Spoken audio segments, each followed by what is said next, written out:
Pleasant good evening, Trinidad and Tobago. It is May 19th and it's just about 9 o'clock. And going in tonight, the name of tonight's video is Explain This. And we really need to ask searching questions tonight. We need to ask, this is what I want to ask, right? Because I put out a question today. All you here, all you come in, where are you? Call people, let them know we're here. Come, I need to share it. I need to share it.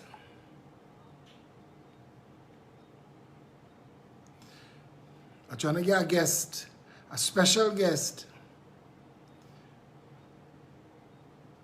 And I will let you know if he come in. I asked a question today. And I got a response from former Senate President. 545 people sleeping out. Living in your house, trying to raise your family in a law-abiding manner, 9 o'clock in the evening. Philip on the live. So, we go in and ask the question. We need the numbers a little higher. It go climbing and climbing.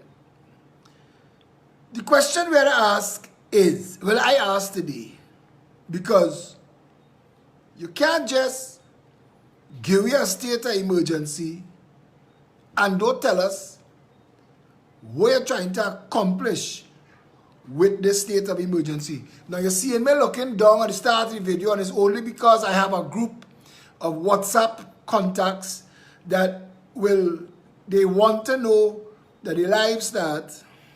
And that's why I start a couple minutes before 9. So it's now 9 o'clock. And everybody have a head start to be here. Those of you who are here, just tell Mama and Papa and everybody now, call them, put on the soap, wrap around a towel and come, Philip live. Yeah? That is it. I'm on 10 minutes more than hungry. I want to go and eat, but I ain't missing nothing. I will stay until the end, and then I'm going to go and eat. 7:33, we climb in, climb higher. There we go, spread the word, tell people. We're going to ask some questions tonight, some critically important questions. Because everybody else doing memes and making jokes. So somebody had to ask a serious question. Madam President, because you see, and the reason the question is being asked of the President is that the proclamations are made in her name. President can't be sued, you know, by law. You know that? President can't be sued. President above the law. President makes these declarations. So I have to ask, Madam President, what did the government convince you is the purpose of this state of emergency? Now I want to read the President's proclamation quickly. I would like to say a special good evening to my Senate brother, David Nakid, my brother David Nakid, who's a senator. And I want to say a special good evening to him for having so much integrity, for mentioning the candlelight movement in the Senate, in the pepper spray debate, to let him know that there was an impetus that dragged, because one side said only had 2 years since 2013, the other side said only had 6.5 years. That's 9 years of dicking around, that one petition in the name of Andrea Barrett got them to debate and pass law. Andrea Barrett is solving this, the candlelight movement in the name of Andrea Barrett. So when I don't stop using the word trolls. When the undereducated ask what was the purpose of the vigils, it got the Senate to act. And I know they're ducking. Our own PRO is herself a very, very well-versed attorney. And she said they're going to duck us until they could start to pass some of the things we're asking for and try and head us off. And I don't mind that because there are a lot of other things that we want to ask for. Remind me to talk about the Chinese vaccine because it arrived. And I saw that the Office of the Prime Minister Communication Department put out a post called Keeping You in the Know. 100,000 who approved Sinopharm vaccines have arrived. But the box is saying Sinovac. And somebody asked me, Philip, is there a difference between Sinopharm and Sinovac? Now, I know Kendall Baggy, my research officer, our research officer, is the best research officer in the politics bar none. If Kendall Baggy can't find it, it can't be found. Kendall Baggy, I am asking you for the public to hear, because when y'all hear the response that I give, it is because Kendall found it. Kendall, I want to know, is there a difference between the Sinopharm vaccine that got World Health Organization approval and Sinovac, S-I-N-O-V-A-C, Sino in blue and Vac in red? And if you could find out about that, and Kendall, if you want, I have pictures of the logo, so just WhatsApp me. I have my WhatsApp in my hand. The President of the Republic, there's a conversation we have, and I need them to explain this. So, this is what she said, right? This is the proclamation that has, by lawfully through the Constitution, taken away your human rights and civil liberties.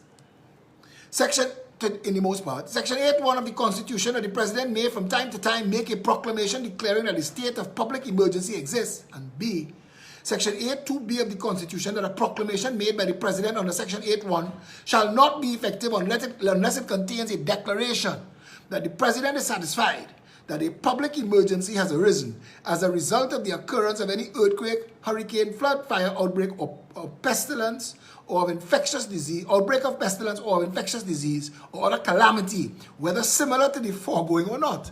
Madam President, the PNM government is a calamity. We should have declared a state of emergency when Rowley won the election, but we are stuck up in. But that's a calamity. And if you could declare a state of emergency for a calamity, you should have declared a state of emergency for that. But let me come back to this. Outbreak of pestilence or of infectious disease. So, we didn't declare a state of emergency January 31st when it was new. When we knew it was coming, we had a little head start. We didn't declare a state of emergency then. We declare a state of emergency now. Now that April Fool's Day gave us Keith Rowley's pronouncement that took everybody to Tobago. And he is the one who said, all it will take is one fool to jackass the scene and mash up the country with COVID-19. And it was like he was prophesying. Winston Ragu, yeah, one nothing with Rowley, you know. Rowley was telling the future that he was about to jackass the scene on a massive and epic scale. My question today that I asked Her Excellency, the President, Madam President, what are the measurable targets by which we will know this state of emergency is having an impact on the very pandemic that is being used as the justification for the state of emergency? Now, I read her proclamation. She is satisfied. Kendall Baggy on the ball. Kendall, I want to know if there's a difference between Sinopharm and Sinovac. Eh? So I want you to cross-reference those two for me. All right? So hear me. I don't start getting info from Kendall. So the President is satisfied that there is an infectious disease, an outbreak of pestilence. Pestilence and infectious disease. Right. So there is an infectious disease, but we've had this infectious disease for 16 months now, Madam President.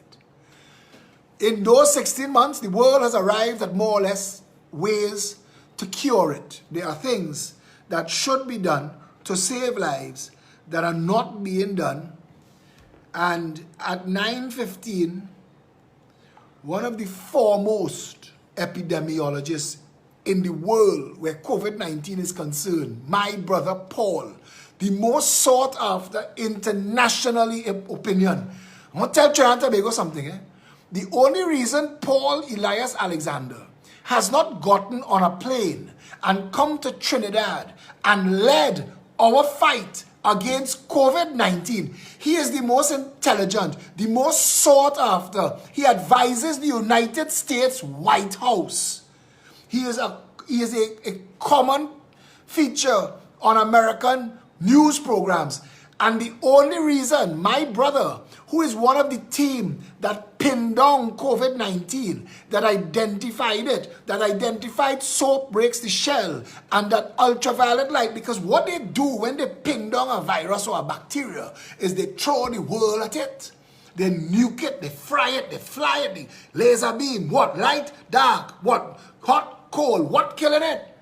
And he identified a lot of those things. And he has information for Trinidad and Tobago. So get your people on this live tonight, because my brother is going to tell you tonight the names of all the drugs and all the steps that you have to take if you get COVID-19 so you don't die, because nobody's supposed to die. And all those deaths that we get in is criminal incompetence on the part of all of those responsible. And Terence Dialsing has to be dragged before a court of law to answer for impersonating a medical professional. Madam President, you took advice from a pharmacist. I'm not knocking pharmacists, but people need to stay in the lane. You took advice from a pharmacist who does not know what he is doing and declared a state of emergency based on numbers of his doing. Hear that? That the failure we are having, the bodies piling up in the morgue, the people tripping over people in Mount Hope, is because we have a quack crew leading our pandemic response. And that what is disgusting, and every Trinbagonian need to know this, Paul Elias Alexander, my older brother by 1 year, is a son of Trinidad soil. And he is willing, and he has offered the government to come here and fix it for free. He ain't want the money. He just want to help Trinidad. He not focus on our little family bubble. He don't take care of we already. But he want to come and fix Trinidad. And when he come in, his team come in. And his team are the best in the world. His team are the ones that expose Fauci as being all hat and no cowboy. No mask, 1 mask, 2 masks, 3 masks, a panty shield, 2 tampons in your ears, Fauci. That jackass. And people want to give Fauci, people want to give you Fauci resume. I want to tell you something, Fauci taking credit for a lot of other people work. But that's not the point right now, you know. Right now, the whole world have to stand up and ask questions of everything that is said and done. And the question I am asking tonight, that will be the sum total of this show tonight, Madam President, what will it take for you to say that the state of emergency is having an effect on coronavirus, on our numbers? When I posted that, Senate President Timothy Hammersmith sent me this. Trinidad and Tobago has a lot of work to do. The countries that have the current COVID-19 restrictions roll back anytime soon. In fact, according to Attorney General Faris Al-Rawi, who referenced epidemiologist Dr. Avery Hines. Dr. Avery Hines is not an epidemiologist. My brother is. And my brother will be speaking tonight from either Canada or New York City. My brother is the person they sent to find the first pig that had swine flu. My brother is the fellow they sent when we have bird flu and all them things. He just have to go India, Mexico, wherever it is. He and his team. Them is Delta Force epidemiologists. Them at Trinidad take a political appointment, take a blue light, eat a food, make a money. He ain't that. He's the real deal. And Trinidad and Tobago tonight should not have a state of an emergency. We should have secured borders and a proper medical team, peer-reviewed, world-renowned, leading our COVID response. We do not have that. We have a tin pot state of emergency that is the government making an excuse for a disease that we've been fighting for 18 months. But he went and zest on Pigeon Point. In fact, according to Attorney General Faris Al-Rawi, who referenced epidemiologist Dr. Avery Hines, our rolling case average needs to stand at 15 cases per day for at least 2 weeks in order to see any changes. Madam President, how does a state of emergency and a curfew from 9 at night till 5 in the morning when everything is closed make that happen? That is like saying, I want to get as ridiculous a reference as I could to this.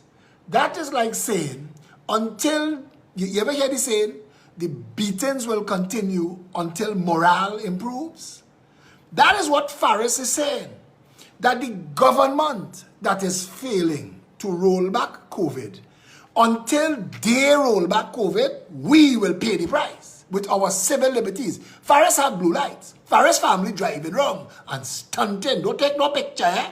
You know they just push me up on social media and call for we to get fire. So don't show them that you're outside liking yourself. Don't show them that. But the government is the ones responsible. And 1.4 million of us who own this country need to be able to say that. Where did the COVID come from, brother? If we were locked down for 6 months and we had no COVID for 4 months, where it come from? And Madam President, more importantly, now that it is here, what is this state of emergency supposed to do that all the other restrictions and lockdowns weren't doing?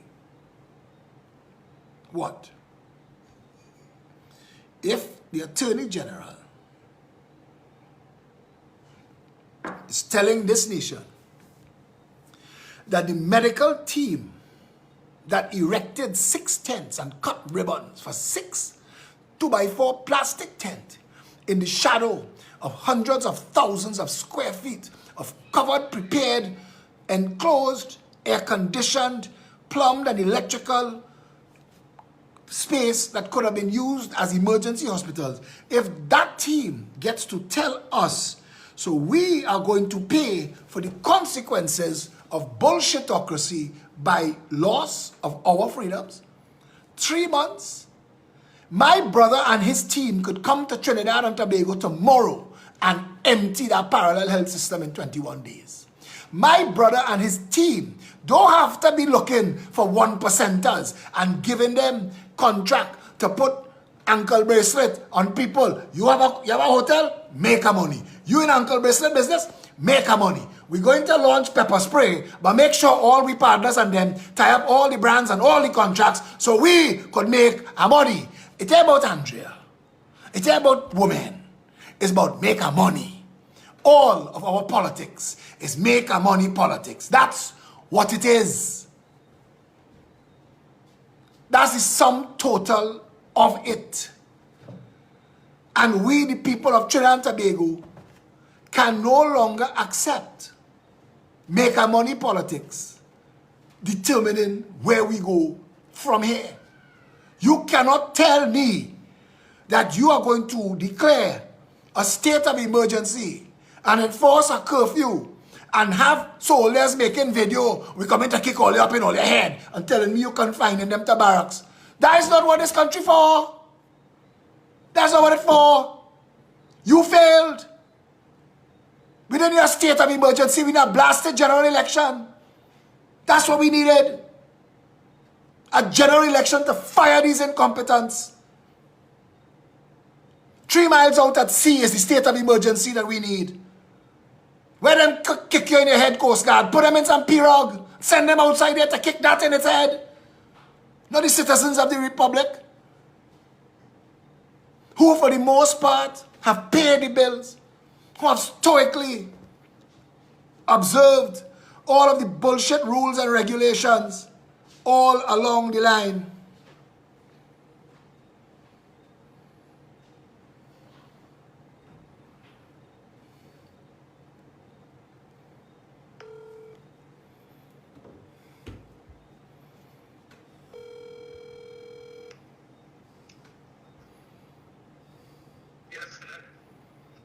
Paul. Yes. We live. Okay. And I want you to know we live. And I told Trinidadians that if you were here in 21 days, this COVID madness in this country done mash up already. I tell them that people don't have to be dying the way they're dying, that we running this thing like madness. I want to give you the floor to tell me if what I saying is true or not true.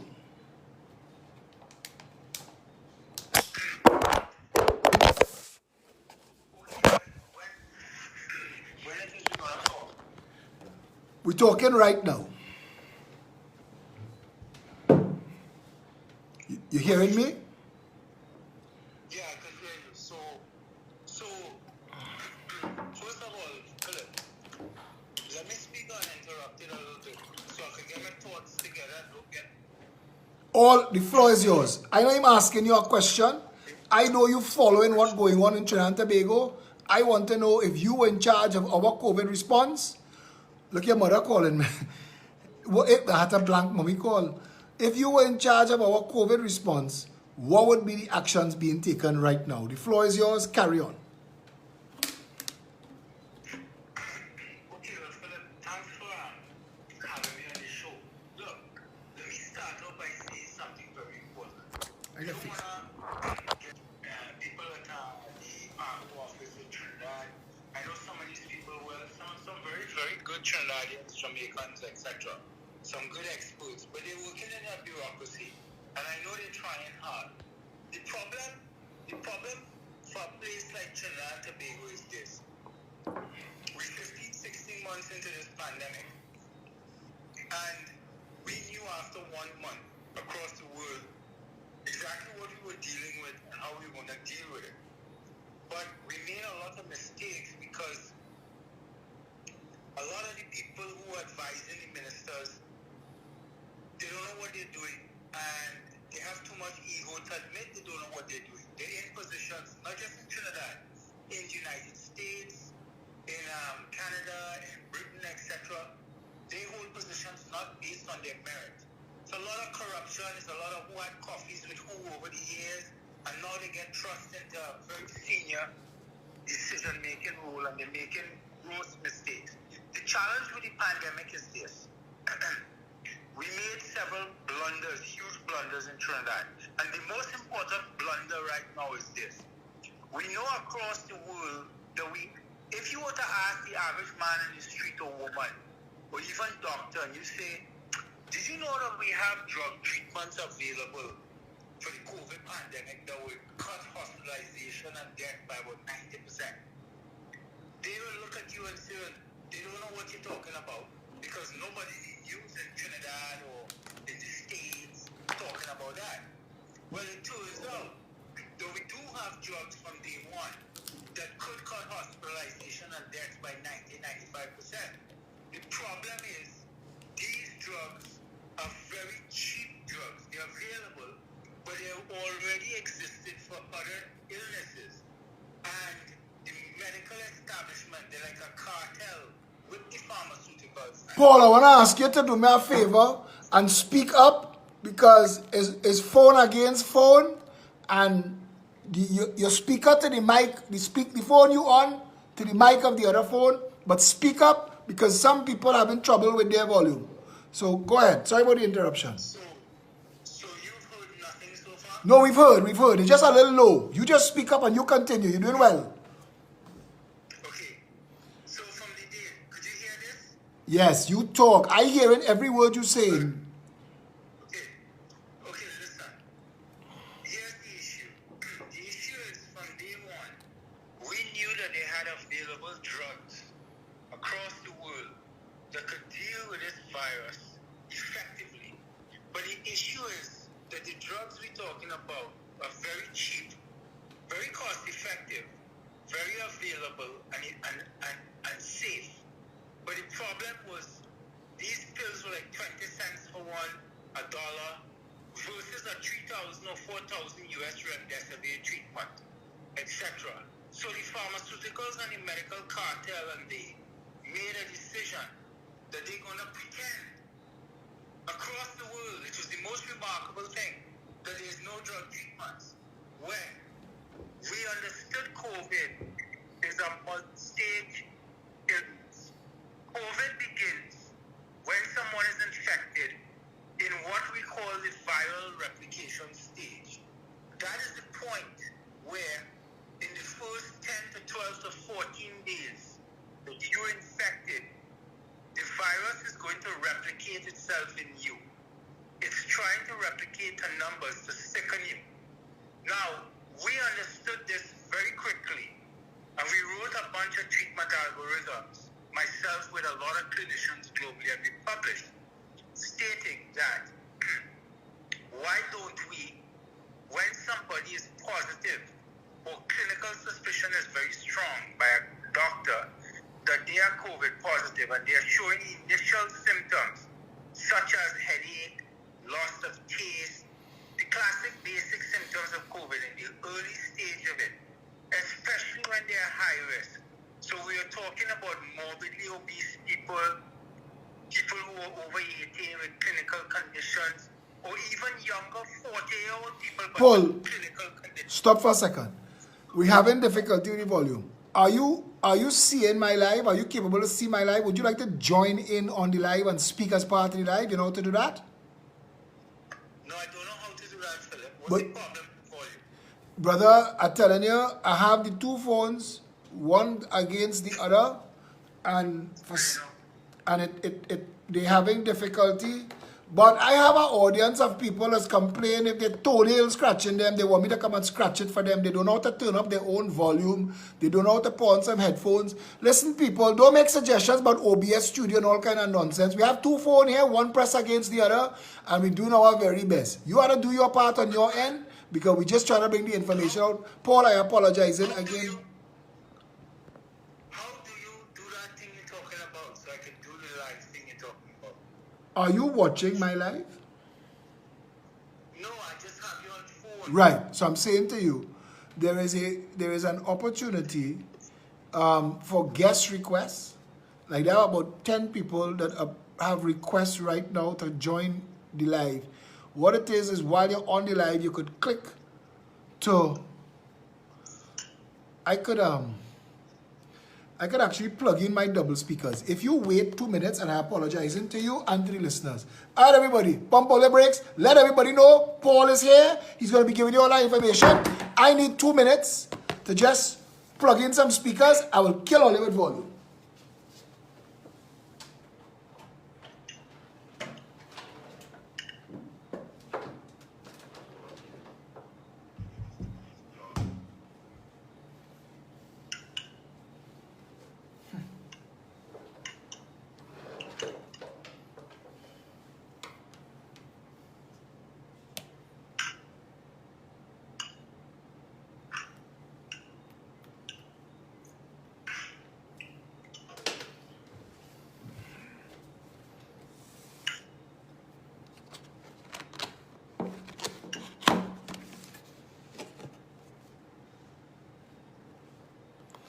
Let's try now. Paul, test. Let me see what's going on.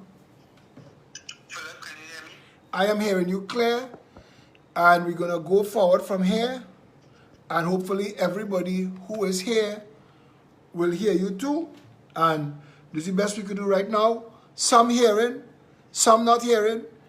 And those who can't hear, I got to give them the rungs up after for what you say. But I'm telling you that there's a way for you to come on the actual live video and join the video. On the bottom of the screen, there's a little eye, a little person, and if you click that, is a request to join, and I will approve it, and you could be on the actual video itself. You want to do that? Yeah, but right now I'm just watching your phone and I'm watching you. I don't see no eye, I don't see anything you're talking about. Are you on the live video as yet? No. Okay, so let's come off the phone. Click the link. I sent you the live video on a link. Just click that link and you'll be seeing me live. And then on the bottom of that live, you will see on your phone or whatever device, you will see the opportunity to click. They have different symbols, and one of the symbols is two, looking like two persons side by side. You can click that and you could join. And I know, what's the audio sounding like outside there, y'all? People say, those, somebody just say, after I buff them, those who not hearing must be scared to say they're not hearing anymore. Sorry, I don't mean to buff y'all, but y'all have to do your part on your side too, because do all kind of miracle and magic here with 2 phones to make this happen. Are you hearing, Paul? Christine Dasso, I want to tell you you're correct, but unless we know the device Paul on, because I telling him about the device, but I talking from my iPhone. I don't know what he on.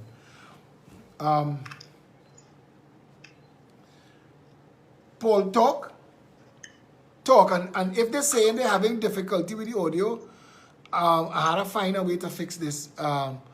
Maybe Satish will have to come on board, and we got to start over the live and do something. All right, talk and go back into it. People saying audio very good. Gypsy just said audio very good. Anybody else hearing? Paul, volume is still low. Suzanne Mahabir. Suzanne, your volume up high on your phone? Good audio. Right, so 2 people saying good audio so far. People say we're hearing my big mouth.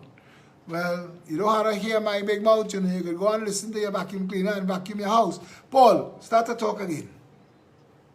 Don't interrupt me again. I not. Okay, listen. I'm starting it over quickly. Here you go. The problem is the people in Trinidad and Tobago, as well as the other islands, have to pivot to the government now and demand the government access to treatment. And why am I saying this? I'm saying this because from the very beginning, we had drugs, therapeutics, that worked for this viral infection and cut hospitalization and death by 90%. Now, what do I mean by that? COVID, the virus. When you get infected, you either gonna have, you either be a mild case of COVID forever, and you will clear the virus and you go out your life, no problem. So you might have no symptoms or very mild symptoms, like a little cold or something. Most often people have no symptoms. That's number one. But there's a small portion of people that when they do get infected, and these are high-risk people, they are not track towards severe illness. They may not get there, but most of them begin on the track of severe illness, and the immune system will begin trying to deal with it, to deal with the virus. Now, on that track, the virus has 3 stages. So I'm talking about people who are high risk, meaning you're elderly, over 80, with serious medical conditions underlying, or you're very morbidly obese, you could be a little younger, but like 400 pounds, you're going to have a problem. Or even younger, you could be 40 years old, but you have grave medical conditions. COVID does not kill people who are young, healthy, and well. This is a fact.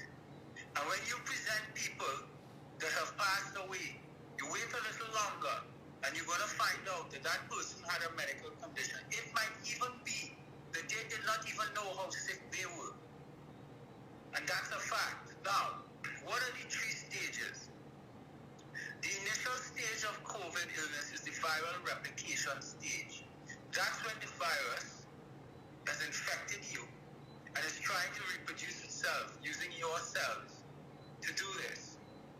During that stage, that person is replicating virus, and we argued that we should intervene right there so we could disrupt the viral replication, and we could stop the virus from replicating and getting to high viral loads, or we begin to get you sick. So we knew the existence of antiviral drugs that were very effective once you introduce it around the 1st, 2nd, 3rd day of a person testing positive or high risk. I need to ask you a question. I need to ask you one question. Do you know if our government and our medical institutions here are aware of this and if they're using it? Well, we've published a lot of literature and we're talking about No, it. but I know you've been in touch with the government of Trinidad and Tobago, and I want to know. I want to be able to say. Because I know people who have died now, and people should not be dying. Let me put it to you this way. I have written to the Prime Minister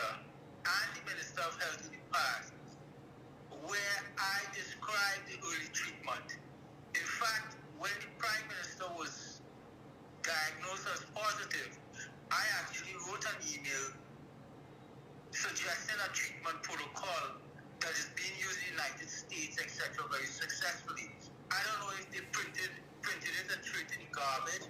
That's not my concern. Let me ask I'm you. just trying to help. Let me ask you this question: what Trinidadians want to hear from you? This is the question. If somebody thinks that they have COVID, from that moment forward until they no longer have it, what do you recommend as every treatment, every step of the way? Well, when you say that they think they have COVID, the doctor told them they have symptoms, what? Symptoms. Let's say they have symptoms, they haven't been tested yet. You've told me about prophylaxis. You've told me about ways to treat if you think you're getting it, and then ways to treat if you know you have it. Tell them both of those steps. Tell them that. What to do, tell them the name of the drugs, tell them everything. No, well, hold on. Their doctors know the dosing and the timing and everything. I am not their doctors. I can't do that. But I can talk about the drugs in general. So I will do that. I'll do as much detail as possible. But the final decision making and what people need to take by dose depends on them, depends on the age, depends on their body weight, depends on how sick they are. So I will be actually in jeopardy if I try to tell somebody how to treat themselves. I'm not your clinician. I'm not your doctor. Anyway, let me get straight to the point. So again, I'll try and explain it. Here's the issue. The disease has three phases. A viral replication phase. The second phase, which is more advanced if you're progressing, is the cytokine storm phase or the pulmonary stage where your immune system is dysregulated. So your immune system is very triggered and is producing a very hyper-inflammatory response. And it is that second stage that you begin to develop the breathing problems. That's a problem because you're panicking, your gas exchange not taking place optimally, so you need some kind of oxygen support. There's a final stage called the thrombotic phase. Thrombosis is blood clotting. That phase is the actual phase that kills people with COVID. So everyone who dies gets to that third stage. And essentially what it is most of the organ systems, we found out now that COVID is less of a respiratory pathogen and more of a vascular pathogen. So the vasculature that surrounds the organ systems like the kidneys, the lungs, etc. These organs are serviced with a blood supply and a vasculature. We found out that the COVID, the spike, etc. interacts in... Can you hear me? Yes, they're hearing you, but I want to ask you one question as you interrupted yourself. If I could interrupt this call for a minute, I could put you on another phone that could get you through on speakers and then shut everybody up and you could talk for as much as you want. So let me interrupt this call as you interrupted yourself. I'm calling you back on another phone because iPhones don't plug into the speakers and that's why we're still not on the speakers, but I could put you through another phone that I just organized. So stand by for a call right now and we bring you back in.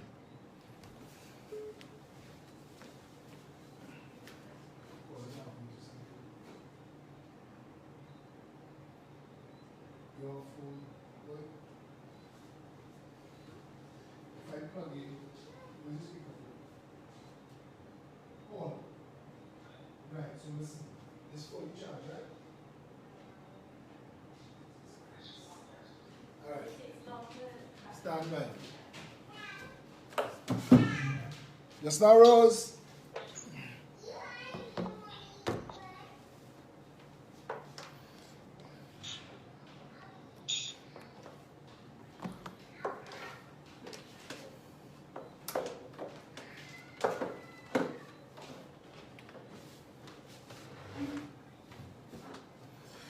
All right, testing 1, testing 2, testing 3. Paul, talk to me. Talk, Paul. Paul, talk. Paul, you hearing me? Paul, are you hearing me?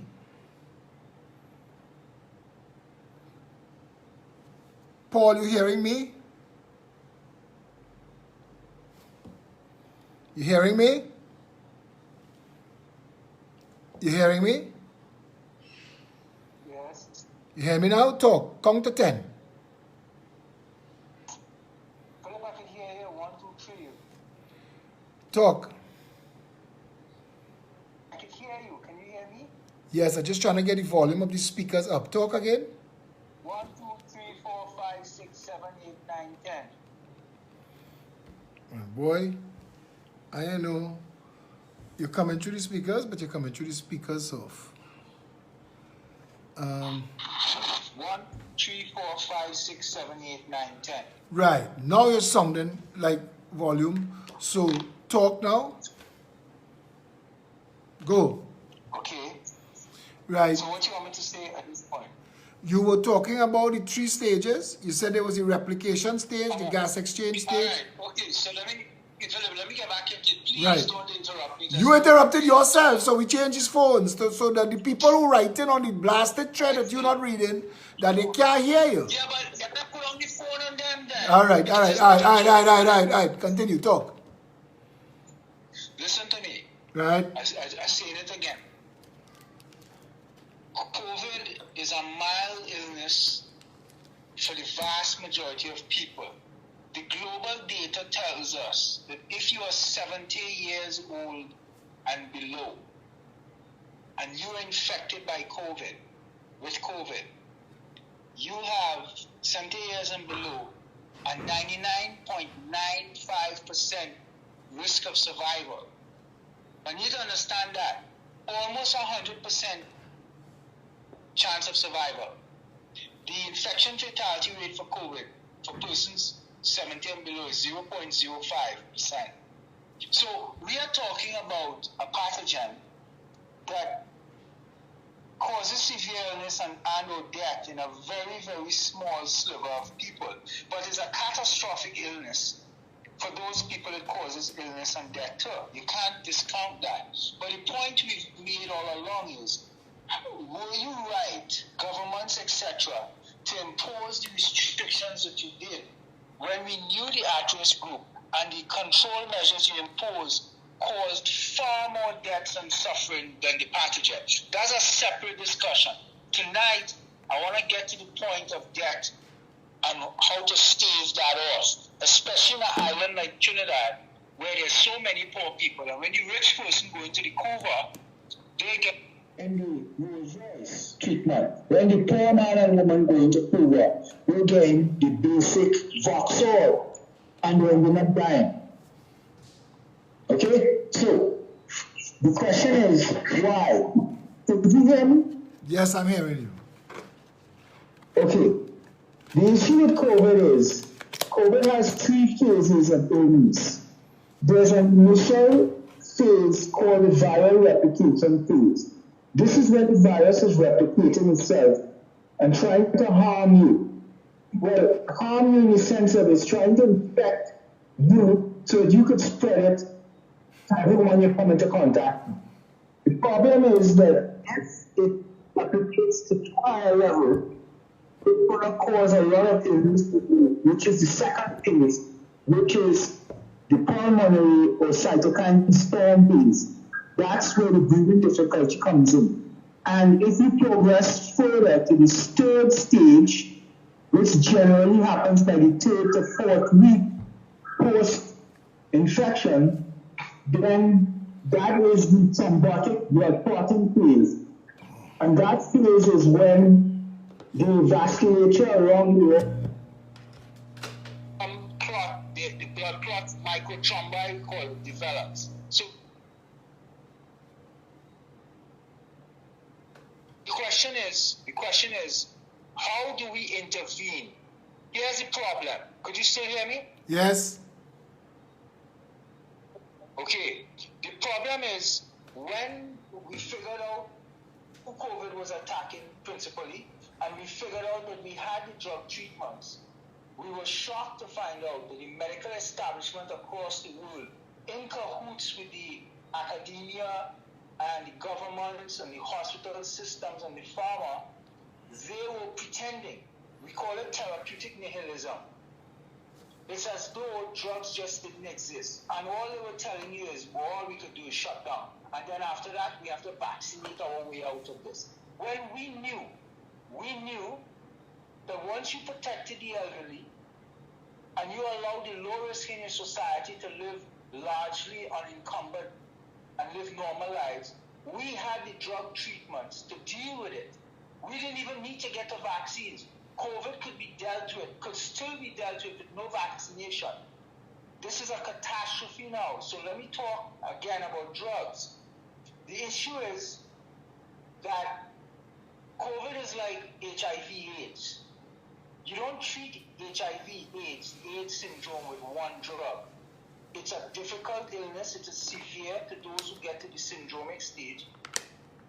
So you need to treat it for drugs, a cocktail of drugs, antiviral drugs. Why? Because it's a virus. So you want to prevent it from replicating, reproducing in you, in your cells. That's why HIV is hit with a cocktail, AZT, and all those different drugs.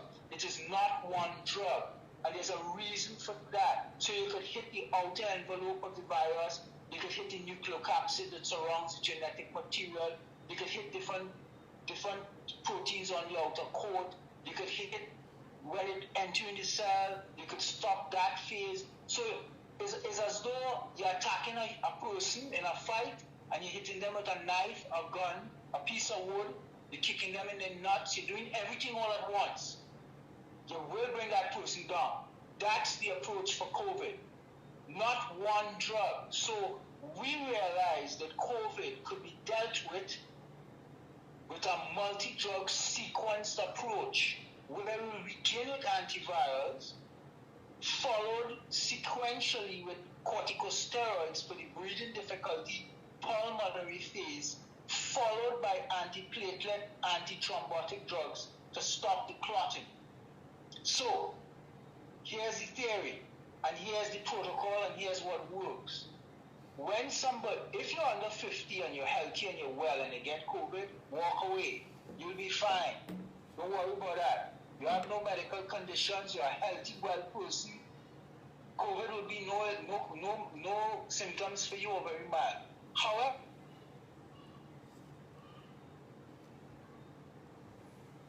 what happened there?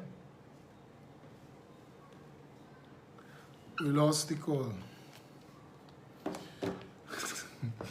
Well, I must tell you all, tonight is fun. This is a lot. Are you hearing me now? Yeah, what happened there? Could you hear me? Because I think we lost connection. Yeah, I'm hearing you now. All right, I seen it. I get to a good place. I'm going back there again. Let's say you are 50 years old and you're healthy. You're 55 or even 60 and you're healthy. You have no medical conditions. None. You're a well person. You're not seeing a doctor for no grave illnesses. And you got COVID. You got positive for COVID. That's no problem. You know, you take care of yourself. You isolate yourself if that's what needs to be done. After a few days, you likely will clear COVID completely and you go on with your life. You will then have natural exposure immunity, which is very broad and robust and long-lasting. Your T-cell immunity, first you'll have the mucosal innate immunity, then you're going to build antibodies, B-cell antibodies, memory B-cell, T-cell, CD4, CD8, and you'll be fine. I'm going to talk now about the 50, 60-year-old who has risk factors. If you're a 50, 60-year-old person and you go around your life normally, and then one morning you wake up with a little headache and you have a little temperature, you don't normally run that, and you think you was exposed to somebody with COVID the day before, 2 days before, and you go to the lab, you go to your doctor, and they do a COVID test, and the test come back positive. So right away that you began to see symptoms, you did a test and you clarified that you have COVID. Now, a separate discussion is the RT-PCR test for COVID is a very flawed test and it has a lot of high false positives. And 95% of people who test positive with the PCR test are not positive. They are false positives, and we know that. And they use that flawed PCR test knowing. Could you hear me? Yes. They use that flawed PCR test knowing that it will make the number of positive cases in the United States. This was to damage Trump's presidency. They'll make it look like cases going up every day, knowing that we were using a flawed diagnostic test. And that's what they did. So I will tell you also but many of the people who test positive in Trinidad are not positive. The PCR test is a very flawed diagnostic test, very high, as much as 95% false positives. Different discussion. We'll be back to the 6-day-old. So this 6-day-old test positive. If this 6-day-old had medical conditions, and they know that, and the doctor knows that, this is not like a very well-healthy 6-day-old who wake up with a headache and a fever. That's why they went to the doctor, and the doctor said, well, let me do a COVID test. Doctor said, well, you know what? This test showing you positive. It may be a false positive, but it's showing you positive, so let's go with it for now. And the doctor knows that you on dialysis, and you have cardiovascular illness, and you on treatment from them. You are a high-risk person. Could you hear me? Yes. Good. No, I keep asking because I don't want to say this part again and have to repeat. You have people saying on the live, that your skin, your blood and my blood's close to my skin. We arguing on the freaking live. It's not my fault that we're having difficulty with the audio. Anyway, continue as you're going. Listen.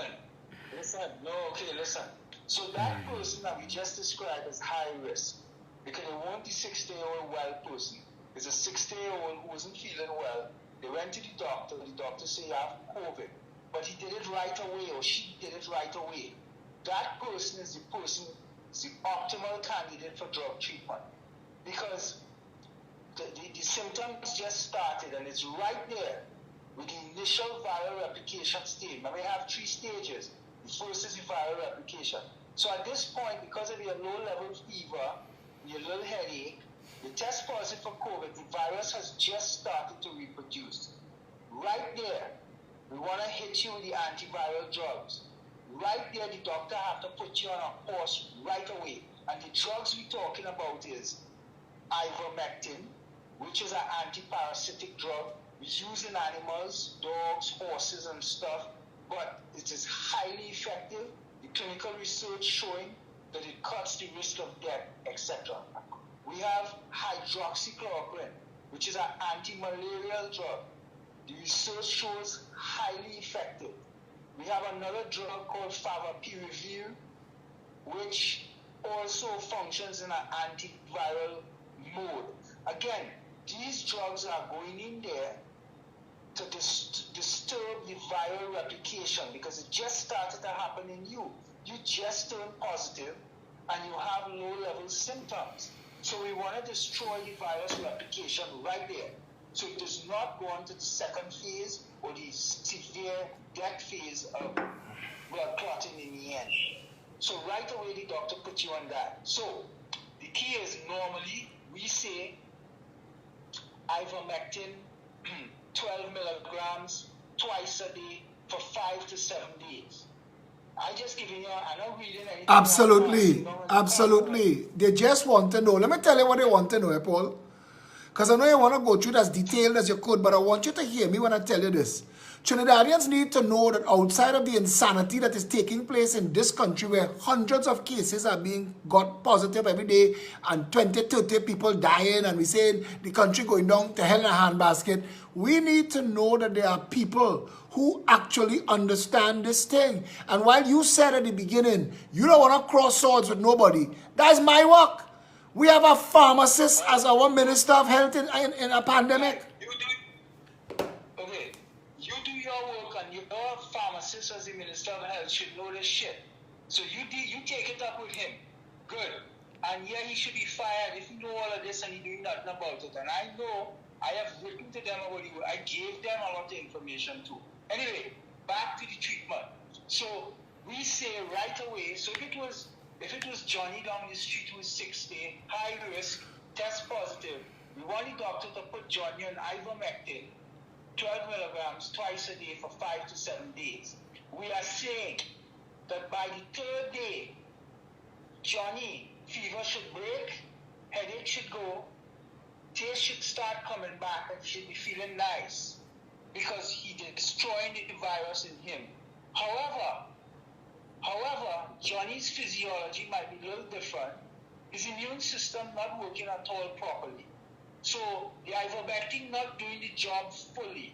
It is by the 3rd day, when the doctor checked Johnny again, we want the doctor to start him collectively whilst the ivermectin, we want them to introduce hydroxychloroquine, 200 milligrams for 5 days, twice a day. So Johnny now on ivermectin and hydroxy. The doctors who treated Johnny could decide on the proper dose and the timing, the duration, because they know his weight, his proper age. I am not Johnny's clinician. I just talking to you in broad strokes. Stick a pin for a second. Stick a pin for a second. Stick a pin for 1 second, Paul. We have 1,400 people on the live, and all of them talking more than they're listening. Let me give you all this information, please, and you can tell one another. When Paul is done, he's going to WhatsApp me the correct spelling of these drugs. I will put that into the thread. We will release all of the information he is giving as a typed up document for you all to share.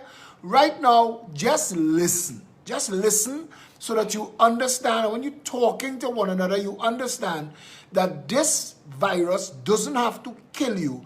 It could be interrupted in the developmental stage and treated even after that. That is what he is trying to tell you.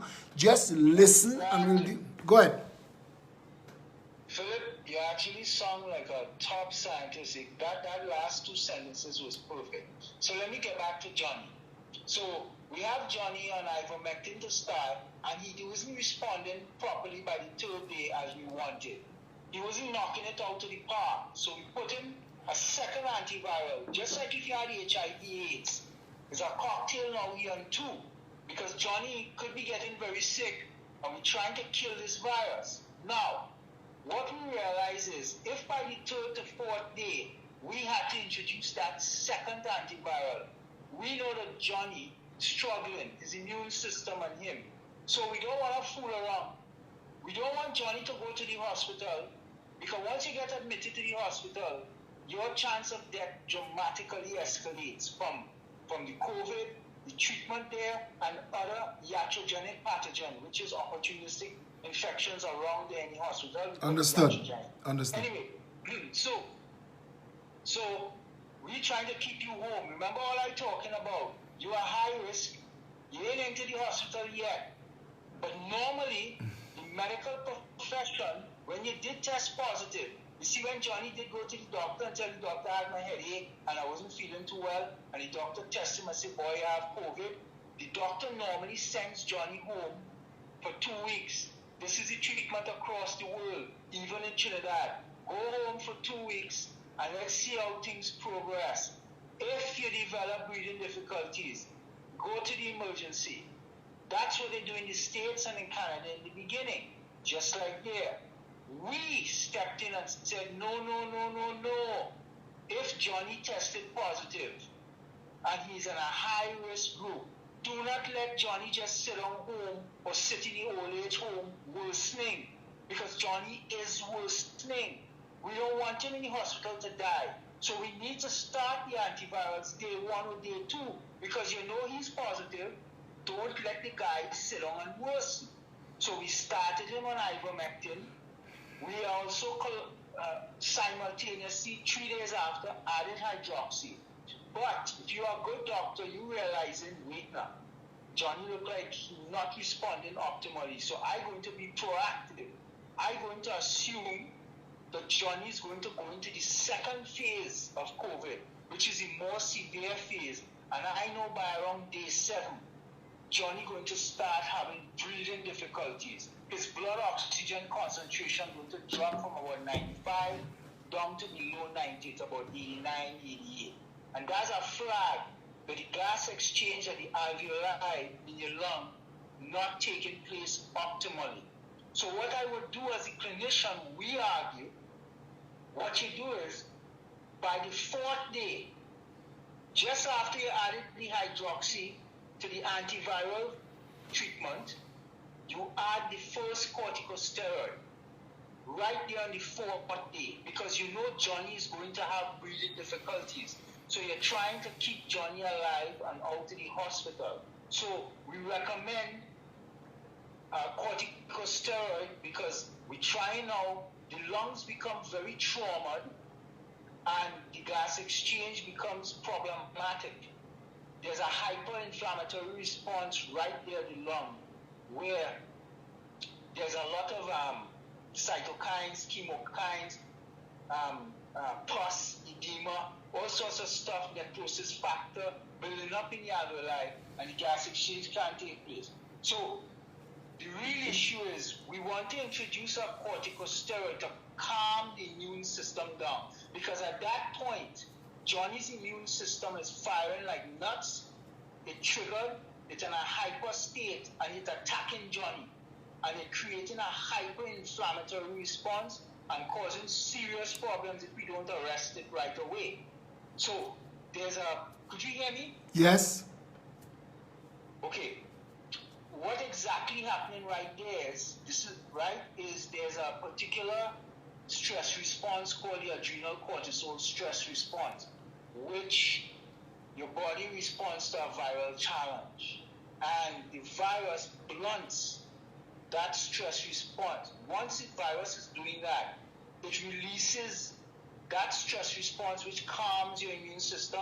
It takes the brakes off the immune system, and your immune system now is haywire. You need that corticosteroid now to calm the immune system back down, and only a doctor could dose it and taper it optimally, because you can't introduce too much. This is important. You cannot introduce too much corticosteroid into Johnny, because corticosteroid is so potent, it will dampen his immune system down flat. And now Johnny have no immune system. So the doctor now have to be very skilled, have to balance that tapering so that he could moderate down the immune system, but not too much, but don't leave it too high, because the immune system damaging Johnny in the second phase. So the doctor need now is like you're riding a brakes. You're slowing down the immune system, yet not too much. The doctor have to monitor Johnny. So the corticosteroids. Let me just interrupt for a second. I have to deal with the people on the live. Somebody just said, listen to your doctor, and I can't get the thread to say what it is they're saying, and they're insinuating that Paul is prescribing. First of all, the purpose of this video tonight... No. Let me handle that part.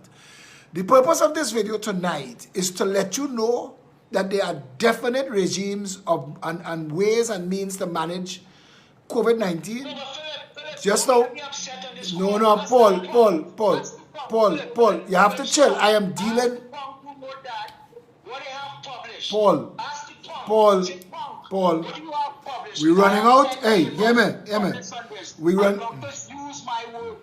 Paul, I said I'm not prescribing. Forget that now. You see, let me deal with it. You don't have to deal with that, and I want to deal with it. And I just want to tell those listening who may have come. All right, Paul, I'm running out of battery, so we had to wrap this up quickly. Don't take this on. I just want to tell the rest of the people listening that what my brother is doing is informing all of us, so we could inform others that there are ways and means. There are ways and means to treat COVID. The panic have to done. And we could now ask of our government and our healthcare professionals, are we doing these things? And that's where it starts from here. Paul, bring it to a close, brother. Take it home. You're on the steroids to treat with the lungs. It's suppressing the immune system. Where's the next step? The steroids is to suppress the immune system enough. And the optimal steroid we have right now that working is budesonide. That's BUDESONIDE, budesonide, and we introduce it nebulized form. We do 400 micrograms, 2 puffs twice a day, looking for 1,600 micrograms. We're running that for 5 days. We try to calm the immune system down, so Johnny don't have to go into breathing difficulty. They're going to take him into the ICU, the ER, and punk ass Hoover Hospital and the Port of Spain General. Tell that punk. I wish I could push my hand through the phone. I'm so angry what you just told me. Punk. Anyway, after that second stage, if we see that Johnny developing breathing difficulties and the corticosteroid is not working, we know that Johnny is going to enter the third devastating phase, which is the blood clotting phase. Then, right away, we need to start looking at Johnny and introduce some antithrombotics like heparin or Coumadin. That's available in the hospital. But once Johnny's still at home, you could go on to aspirin, baby aspirin, We recommend 4 for a dose of 325 milligrams. The treatment protocol I just gave you is in the backdrop of Johnny must be taking vitamin D daily along with vitamin C. Those nutraceuticals play a very important role in supporting the immune system, particularly T-cell immunity. And I want to know if that punk who said that wrote anything. Paul, you and Gary Griffith have the same style. All you just let people take all it down a side street. It is a punk. Forget that. I was just talking to the other people who was putting the punk in his place. So I was just telling them to ignore it and pay attention to what you're suggesting and what you're saying so they have information. At the end of the day, Paul, you can't let people like that, upset you. Let me end by saying, you wrote I plug in the battery. Talk, you talk. You talk till you done talk. Listen, we wrote a high-level paper that was just published in the Journal of Epidemiology.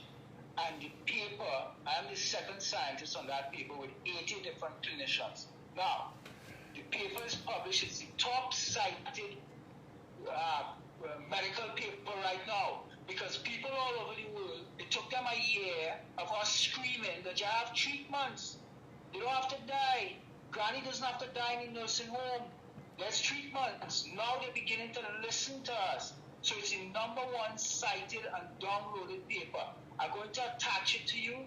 Send that to everyone. It's very short. Thank you. The treatment protocol is right there. Thank you. I'm reading stories from people, wealthy people, 1%ers, poor people who crying and ripping their heart out of their family dying. They're dying terrible deaths in our hospital system. They can't even see the people when they're dying alone. They're dying in misery.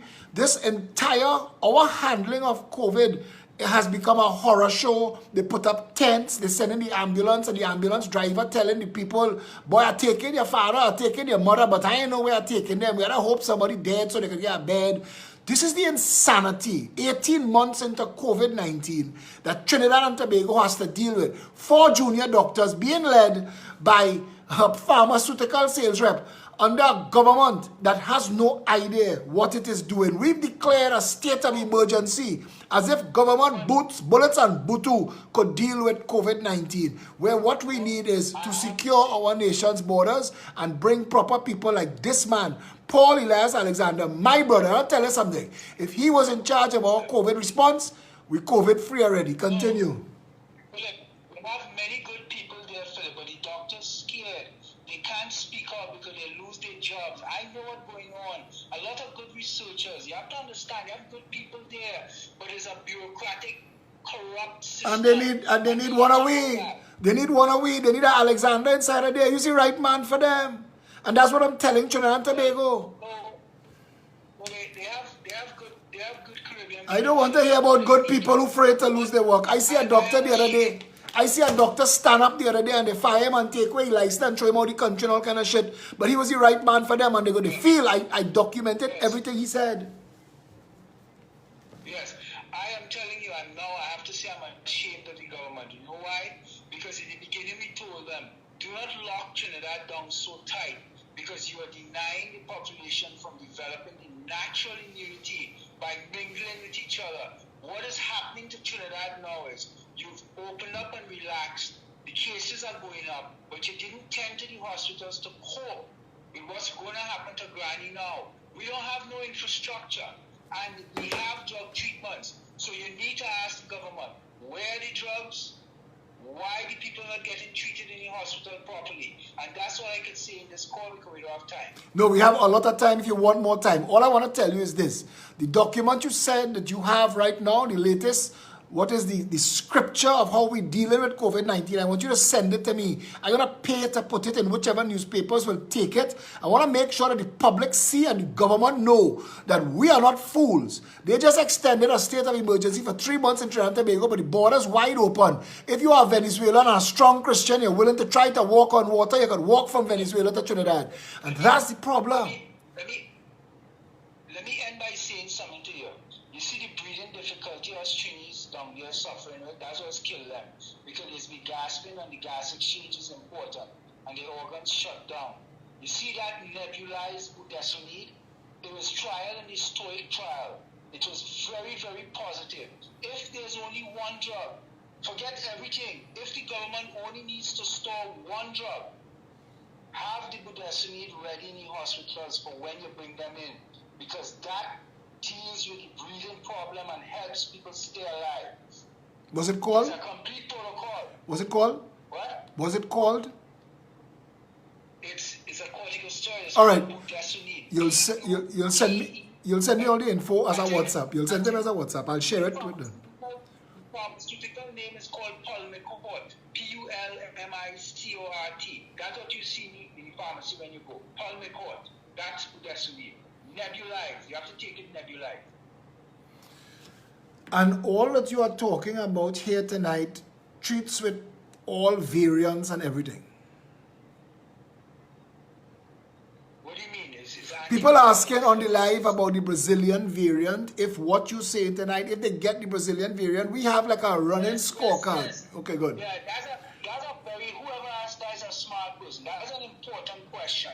But remember, we don't care about the variants because a virus is a virus. It's just a different variant of it. We hitting this virus at the antiviral stage. So whether it's viral strain A, strain B, we prevented you from replicating. So variant have nothing to do with it. And I want to end by saying one thing, please. You see the vaccination strategy that we're embarking on? I want to say one thing. Because we get published an op-ed today, a major op-ed on not vaccinating the children. Most countries in the world pull the AstraZeneca, etc. vaccines because of the blood clotting and the bleeding disorders. Okay? I don't know why Trinidad, that vaccine ended up in Trinidad. I don't know if the government think Trinidadians are worth nothing. I wouldn't touch a Chinese vaccine with a million-mile pole. So don't tell me anything about Sinopharm or anything. I taken nothing from And they say Sinopharm is approved and they bring a vaccine called Sinovac. I'm trying to find out if Sinopharm and Sinovac is the same thing. If you come from China, I will flush it down the toilet. Brother Keith Rowley and his government in bed with the Chinese.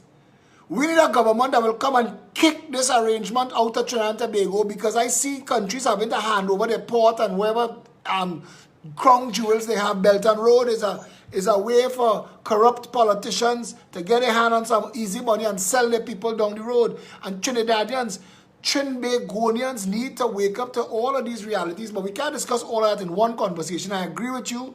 The vaccination regime, and we've been saying it. Stefan Rees is one of my colleagues in the Candlelight movement, and Stefan Rees is spot on with all of his research, and he's been putting a lot of information into the public space about the vaccinations. Keith Rowley lie and pretend he had COVID-19 so he wouldn't have to take a vaccine. The truth of everything has to come out at some point, but we need people to not die while the lie is continuing. Our public health system is a joke. Do you know, Paul? And I did a video the other night.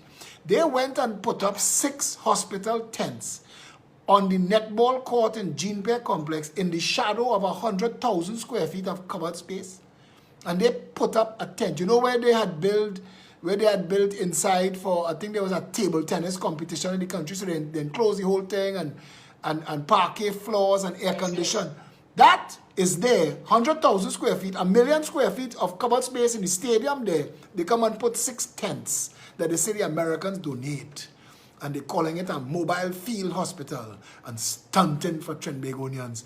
Brother, I am happy that you are not in Trinidad so that you could force them to listen, and they can't touch you and they can't silence you. So I want you to send me everything that you have, and listen, there are people.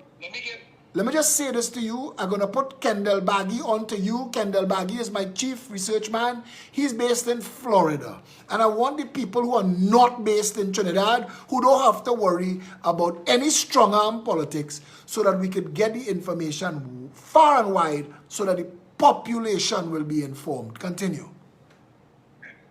Listen, let me end by saying one tip to Trinidad and Tobagonians and all the Caribbean people if they could hear. So I'm trying to help save lives.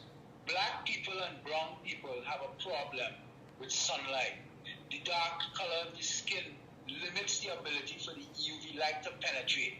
The vitamin D the inactive form of vitamin D, rests below your skin. And when sunlight, certain UV wavelengths bathe your skin, it turns the inactivated vitamin D. I'm not going to talk about the cell biology and shit here. I'm just talking in simple terms. It converts it into an active form of vitamin D.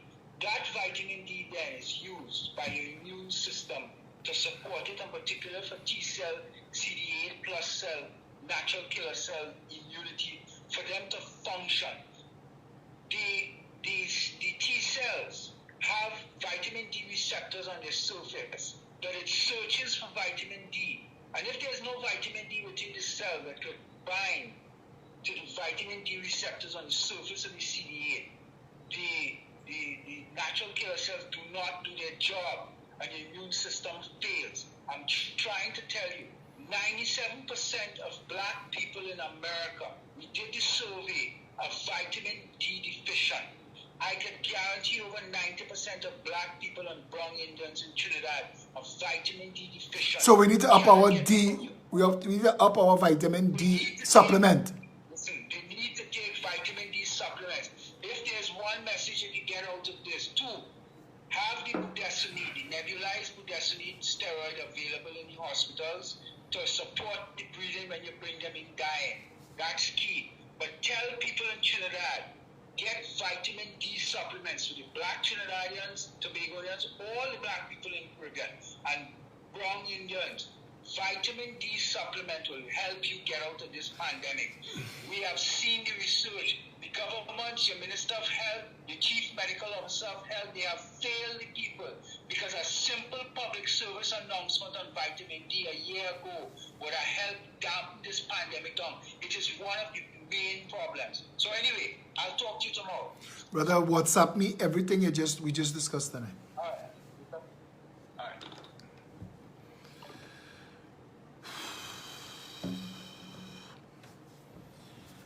To the person who said that my brother and me, our blood close to our skin, we just not soft people.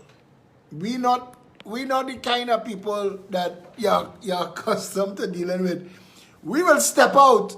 All the degree, you have more degree than a thermometer.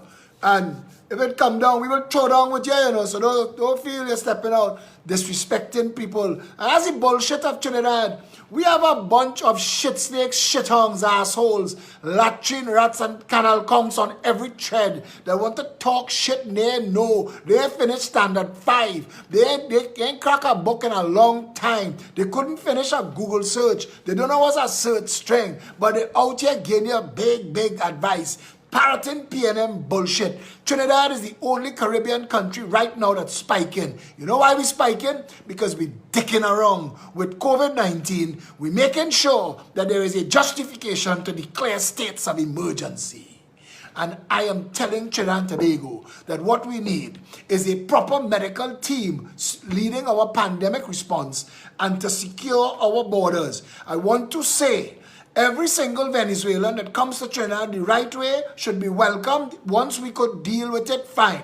All of those who storm the country, you need to rouse them up and storm them back to Venezuela. We need to repatriate. We need to end this flirtation with China. Trinidad is not going to win. We are going to lose. There is nobody, nowhere in the whole world that benefits from dealing with China. That is easy money for politicians. That has nothing to do with developing the country.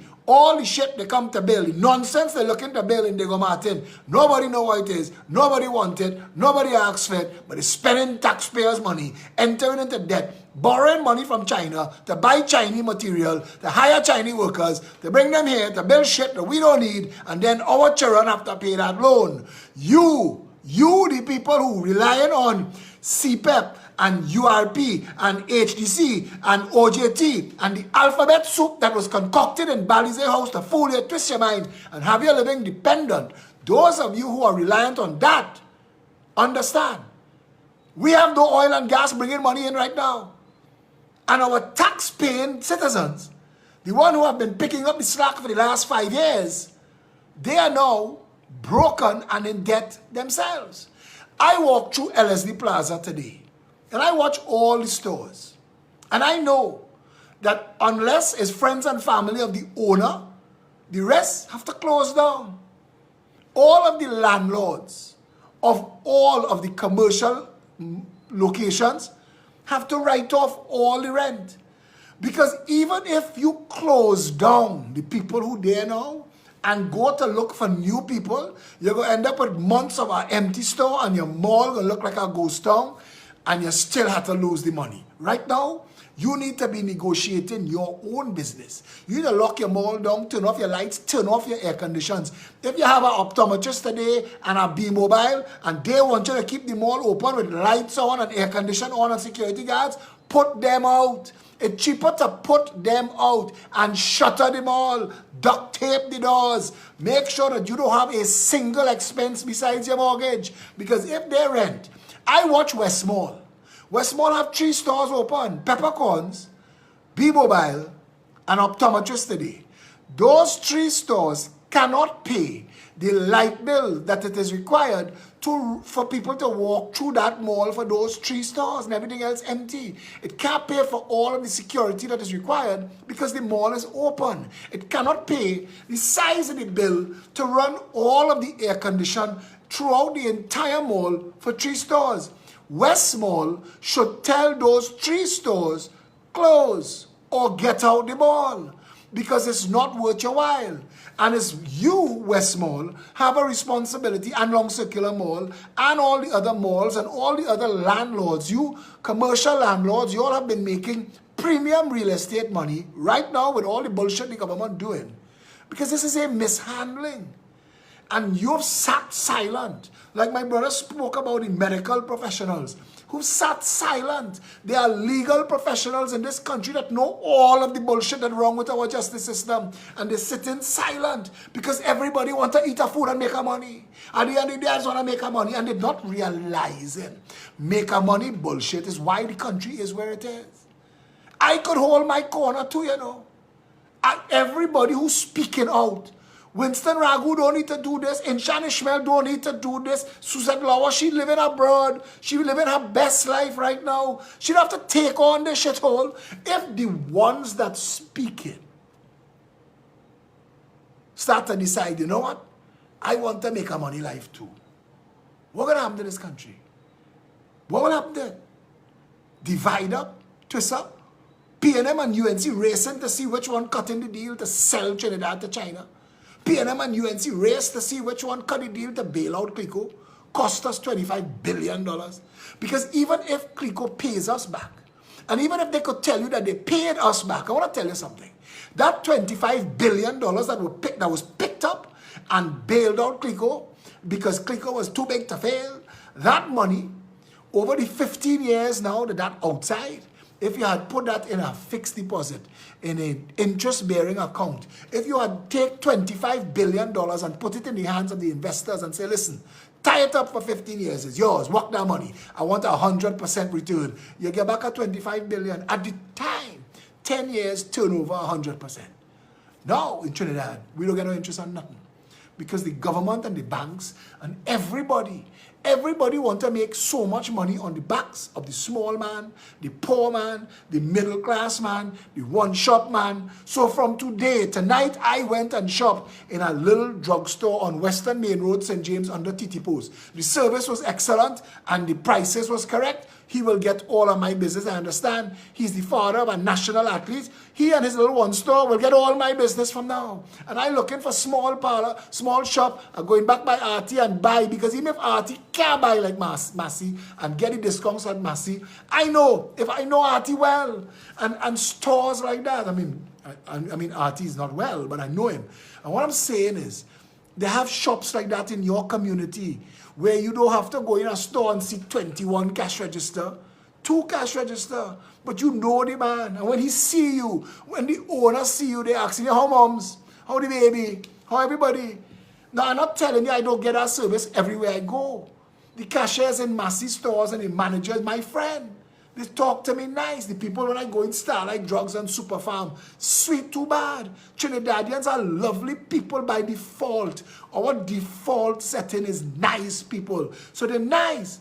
But if ever I reach in a situation where I inside a Massy stores or I inside of a Super Farm and I don't have my wallet or I don't have no money or my card decline, I want to be able to say, you know, I can't any bill today. And they say, listen, you've been shopping here 15 years. You've spent thousands of dollars in here. Come back when you have the money and pay us. Take the thing and go.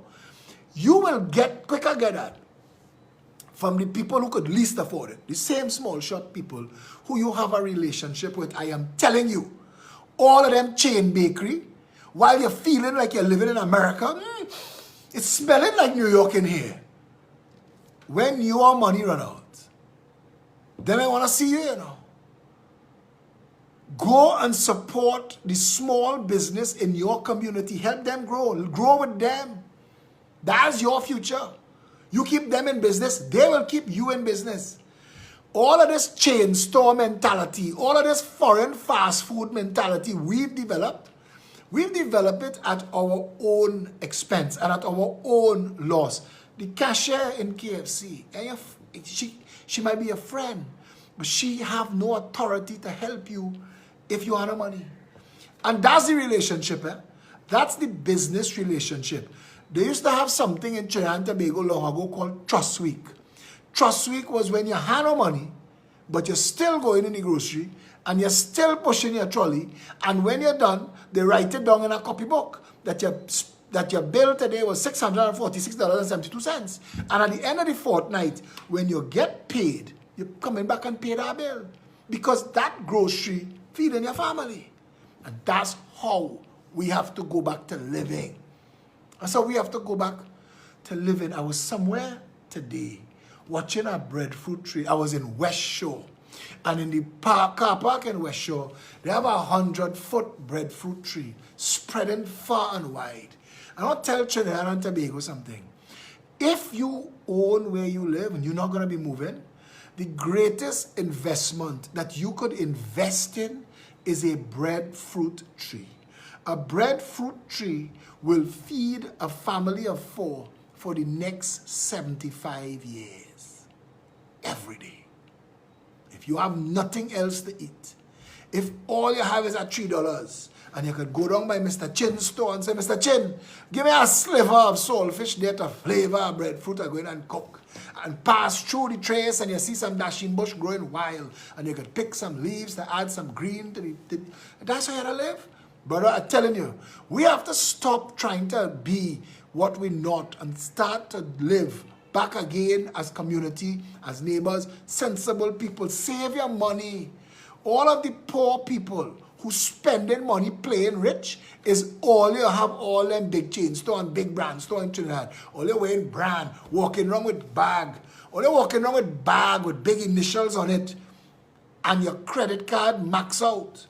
And Scotia and RBC calling you and ringing up your phone. Some of you all have money lender coming out all your gate and embarrassing all you because you want to live beyond your means. Oh, let's see how I dress.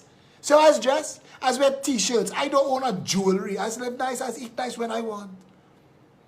But I'm telling you, all that brand bullshit and all that nonsense is to trick poor people. Poor people stay poor, pretending to be rich. Rich people stay rich, living poor. They don't have to buy no brand. When you see the big shots standing up side by side, they have nobody else initial on their belt buckle. You ever see Michael Jordan don't own an Air Jordan? I just hear poor people talking about saving up for 3,000, it launching.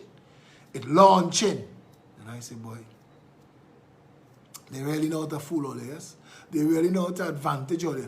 I know I pretty, I sexy, I bright. I will go out in a track pants and a slippers. And watch me. If you don't like me, let the good Lord, what it is? Let the door hit you and the good Lord split you. I don't need everybody to love me, but I definitely need me to love me, and I need my bank account to love me, and I need my investments to love me. You see how Tobagonian people is not the same now, but how Tobagonian people used to live long ago. And I remember because we used to go to Tobago a lot when I was a little boy. We used to go to Tobago a lot when I was a little child. Let me plug this phone in. Every phone I own running out of battery with this live tonight. How long this freaking live going on? When we used to go to Tobago plenty, and I remember I was told Tobago people, they could be wearing 2 different color push-toe slippers, but they own the land they're walking on. You see that? That is good advice. That is excellent, excellent advice. That you should be focused on making yourself rich, not making anybody else rich. And that's what you do when you have credit cards to go and shop and buy shit. And if COVID didn't teach you that essential is what counts, minimalism is what counts, that what you need is what you buy and the rest you invest so you make more. They have a little tiny book, and I'm sure it's available online to read online, called The Richest Man in Babylon. And you should read that book. It is not a lot of reading. I know a lot of you, reading is your enemy. But they have 3 books that you should read, that every single human being should read. As a Man Thinketh, that's a small book. The Richest Man in Babylon, that's another small book. And The Prophet by Khalil Gibran. Those 3 books, if you read nothing else in your life, read those 3 books. Commit them to memory. They are rules for life. You ever wanted a handbook as to how to be a human being? Those books are it. That's it. We've devolved into a shitty bunch of people. Trinidadians. But we didn't always used to be so. We was nice. We was nice people. And I would like for us to be nice people again. I'll tell you that there is immense pride that I could say my brother, Paul Elias Alexander, is one of the foremost authorities on COVID-19 in the world, on planet Earth. And if Trinidad and Tobago had a government that cared about its people, it would get out of its own way and forget the fact that Paul is my brother and hire him. He'll work for free. He'll come to fix it because that's how we are. Our people, that's how our parents raise us. To whom much is given, much is expected. We walk that road our whole life. We grew up knowing the people who just come and knock on my mother's door like they own the door. They come for their plate of food, or they come for their sandwich, or they come to talk to her and tell her, Mrs. Alexander, give pressure, you know. And she outside there still at her age, or they see me posting from time to time. My mother looking for a crib, or she looking for a pram, or she looking for clothes, or she looking for food for people, poor people, can't make the bills. They just come and find my mother, and she, for her whole life, has been finding ways to help them. My father, when I was a little boy in school, me and Paul come home from St. Mary's College to find my father was on TV that night sitting down next to Lincoln Myers, who was fasting on the whole of justice steps for transparency and accountability in government. And his fast pulled down that PNM and put the NAR in office. And I want to tell you, that's where we come from. That's the cloth we cut from. That's why we not into make our money, eat our food. That's why we wouldn't sit down and blow smoke up Kamala's skirt or go and hang around round and say, oh God, Kitos, that one funny. Tell me the next one now. The jackasses that get themselves into government have no shame, they have no pride, they have no integrity, they have no character. They are an embarrassment to their mother and their father and their ancestors because they sell their soul for cheap shit, shiny shillings for themselves, eat our food, make our money. The rest of us, we're supposed to do that too. Look at Susan Lauer. I want to tell you all again, that girl's so bright, she's so intelligent. The UNC sent in little trolls like Marissa Ramlogan. Marissa Ramlogan, girl, I want to tell you, shut your mouth. Shut up. Anna Munsami, shut up. The 2 of you are doing so much damage to the UNC having any chance. I mean, it is disgusting. As bad as the PNM is, nobody wants to vote a next UNC into office that on the night of the victory, a DJ go stand up on the stage and scream, "It's we time now." You see, we time now politics, over and done with. Nobody interested in that. And I'm saying again to whoever is in charge of the UNC, fire Kirk Megu as your PRO. He's a nice fella, release him. Put him as the research officer for the party. That's his wheelhouse. That's his skill set. Kirk Megu will be the best research officer the UNC has ever had. That's what his job is. Hire a Marsha Riley. Marsha Riley's a nice young red woman. She's a single mother. She run her own business. She fight battles. I met Marsha Riley fighting for the school in Maraval Arbor. That's how I met that girl. And she bright and she brilliant and she courageous and she's strong. She raised her own little girl. That little girl was doing YouTube videos. Her mother trained her that. They lived humble lives. That's who you need. UNC. You don't need an ex-Indian face. UNC. Nobody can tell you that. You have all the Indians already. Who you trying to attract? Who you trying to attract? More Indians in position. Think about it. You have to attract everybody else. You have to diversify. You have to broaden. Every creed and race should find an equal place in the UNC. And if Jerlene John is really the deputy political leader, Jerlene John should speak on a public television show every week, not just UNC platforms. And you need people in critical positions inside that party reflective of all the other races, not just positions of appointments in exchange for negotiating a vote so they can get into office and eat a food and make a money. Fed up with that shit. And again, whoever's in charge, shut Anna Munsami up. Tell her, Anna Munsami, every single time you attack Philip Alexander, you attack his 100,000 followers. Strong! Whether you like it or not, whether you like me or not, I speak for 100,000 followers. When you attack Suzette Lauer, when you attack Winston Ragu, when you attack Inchan Ishmael, hundreds of thousands of Trinidadians looking at you and saying, if you are the best that the UNC could do, I want nothing to do with that party. Marissa Ramlogan, come on, man. You're vile. You're disgusting. You're horrendous. Horrific. The UNC has to do better. Change your posture. Get all-inclusive. Fire those trolls and the bullshit noisemaker arguing jackasses. And bring people that talking topics, talking solutions, talking inclusion. Send your emissaries out and bring people back to the party. Because no matter how much shit all you want to talk, the pandas hurt y'all every time they talk. Every time the pandas speak ill of the UNC, it's a dagger to the UNC's heart.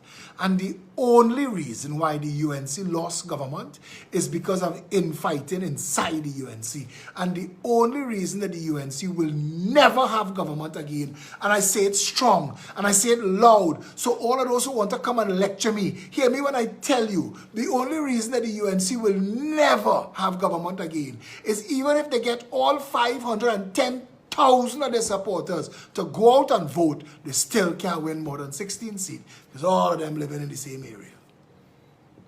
It's not set up to win. You need the corridor. You need the swing seats. You need people who look like other than you to want to embrace and work with you. You've locked them out for too long. And if you're comfortable with your 16 seats, ignore everything I just said and send Anna Munsami and Marissa outside there, Ramlogan, send them outside there to bark at the freaking moon. But if you want to win, and I think Kamla Persad-Bissessar, let me say this again, while I think she's a terrible strategist, either that or she's being held hostage because she is the leader of the party. So it's either she's a terrible strategist or she's being held hostage. I can't see there being a third option. But Kamla Persad-Bissessar is a nice person. I like to talk to her. And I think that she would be a lovely prime minister again. After 6 years, it would be nice to have somebody a little softer, a little more mummy. We've had a barking rabbit Rottweiler shitting on the freaking Whitehall steps for how long now? It's time to do better. Trinidad and Tobago. It's time to shake off this bullying bullshit of the PNM. You know, bring headlines. Those smart man the thing. Those jackass the scene. That is your government. That is your government. Really? That's the best we could do. Really? The 41 in Parliament, that's the best we could do. Really? Look at it. Check each and every one of them based on their accomplishments. Look at it. And tell me, if you don't want to wake up in a country where you could vote for a government where the brightest mind in the world is your Minister of Health, where the brightest man in the Caribbean in finance is your Minister of Finance, where you have an economic development specialist strategist as your Minister of Economic Diversification. Imagine that country. Imagine the power of that country. It could be that too. We don't have to be a shithole. We don't have to be a latrine pit. And I know the $50 you're getting is enough for you to buy your nip of rum and your pack of the Maurice cigarette, so you can wind your neck down to the ground for them. But they're not getting a nip of rum and a pack of the Maurice cigarettes. Them taken by billions and go, while your children and your grandchildren future in debt. Your children and your grandchildren will be paying exorbitant taxes because the government will be coming to you at budget time to tell you something about debt to GDP ratio. Right now, our debt to GDP ratio is 73%, but GDP is falling fast. And if you don't know what debt means, all the people that we owe. And if you don't know what GDP means, it's the gross domestic product. It's all of the income of all of us, the country, the state, and the people. And the country have no income, and the state is collapsing, and the people have been broken and brutalized. There have a lot of people in this country tonight, tens of thousands I imagine, who have no idea where the next meal coming from. But we want to unleash the army to come and give you bullets and butu to fight COVID-19. That is the level of jackassery that we have tolerated. All of you who outside, contact every single media house. You see how that PBS story rocked this country?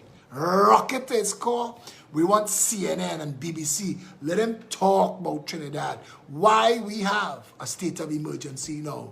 Because of government incompetence and a failure to lock down our borders in the #1 narco state in the Caribbean.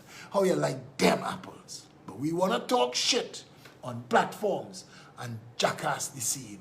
And the UNC should be able to beat the PNM 8 days a week. The only reason the UNC does not, and the UNC people scurrying around, the little talking heads, EBC robbery, EBC robbery. Boy, EBC is the easiest thing to fix. Easy. Open the windows, let in sunlight and breeze, and all them cockroach and rat run away. The UNC, the reason it cannot win is because the UNC is its own worst enemy. And those infighters, those bacchanalists, those eater food maker money crew that in the center, the heart of the UNC, that they're meeting in Adams and talking to investors and starting to cut deal. When the PNM people come in on the next shift in the same freaking Adams to sit down on our next table and cut the same deal. What you want? You want the port? What you want? You want the garbage truck contract? Where you want to dig? Where you want to build? That's the nonsense of Trinidad and Tobago. Eater food, maker money. A bunch of shit snakes, and all of them short. A bunch of short men with short man syndrome or Peter Pan syndrome. People who just can't get over the image in the mirror. Because people who like themselves don't need to eat a food and make a money. People who like themselves comfortable, at the end of the day, they just sit down on the couch and wonder how I could make myself taller, how I get people to like me more. Like your own freaking self. Like your own self. And I know I piss plenty people off with my truth. But that is my role in the politics. My role in the politics is to tell you the reason our country is a shithole, the reason we don't have $3 trillion in a heritage and stabilization fund earning us $1 billion every month, the reason for that is because we've allowed people to tell us we black first, or we Indian first, or we's no Aryans. And that is more important than country first. And until we fix that shit, all of the trolls, all of the Rhoda Barretts and Anna Munsamis in the world. And I mean, that's what we're producing. Shit-hongs, shit-talkers. Look at them. Look at the contribution they make to the politics. Shit, talk, and noise. They're like a bunch of St. James stray dog. Nothing to do but bark at what passing in the road. Again, look at our country. In debt to China. Well, you're mad, man. We ought to be mad. We ought to be mad. Want to look to God? Want to go and pray? Want to organize day of prayer? God saying you're big and you have sense? That is the biggest statement that we have ruined, making a meme out of it. Because you know what? All of us big and have sense. And instead of joking about it, ask yourself, if this country at 58 years old is big and have sense enough to understand that the Prime Minister does not understand his job, or he is incapable of doing it, being directed by others who dare to eat a food and make a money. And I am telling you that I also have a corruption czar that if I call his name, if we get into government, they will run. They ain't gonna walk, they will run from Trinidad and Tobago because he have all. Their length, their measure, their line. He have all. Corruption czar. We have it. The team that could make this country better in days, weeks, months, things change. You get so accustomed to things changing, that become the posture of the country. You get so accustomed to things getting better, that become the posture of the country. We've never had that, because from Columbus to now, we're fighting one another to see which crab could look out the top of the barrel before the rest of them pull him down. In every aspect of our society, from the very top, those who farting through silk, to the very bottom, we're full of shit as a people. We've not yet been able to put aside our nonsense. And I showed what Inchan called the Andrea effect. I bless God for that girl. Because Andrea made it possible for me to humble myself. Andrea Barrett did that to me. And that is why I work so hard for her. And I will not stop. I will make sure her name lives on forever. Andrea Barrett gave me the ability to humble myself and let go all my enemies. I have no problem with nobody. And if you want to work for a better country, if you're not here to eat a food and make a money, my number is 682-2110. I work in with everybody. But don't be a shit snake, shit tongue, shit ass. I'm not interested in you. I'm not interested in that. I am vexed with you. You go and do your thing. Just don't do it near me. I want a better Trinidad and Tobago. At the age of 54, I have children. My son talking about leaving. Plenty of the youth leaving. Leaving. 3 months of state of emergency because you can't fix something as simple as COVID-19. Miss me with your bullshit, man. We need to do better. Only want a better Trinidad and Tobago. Start to talk that. Until tomorrow. Stay safe, Trinidad and Tobago.